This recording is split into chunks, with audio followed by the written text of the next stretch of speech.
What even is this?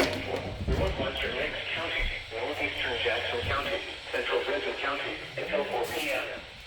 At 3:32 p.m., a severe thunderstorm was located over MacArthur, moving southeast at 20 miles an hour. Hazard, 60 miles an hour wind gusts and quarter-size hail. Source, radar indicated. Impact, hail damage to vehicles is expected. Expect wind damage to roofs, siding, and trees. Locations impacted include Ralston, MacArthur, Hammond, Valesky, Wilkesville, Guysville, Allensville, Salem Center, Radcliffe, and Carpenter.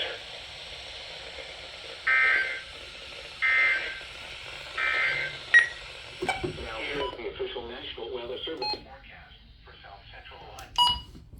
Man, I was just trying to get ready.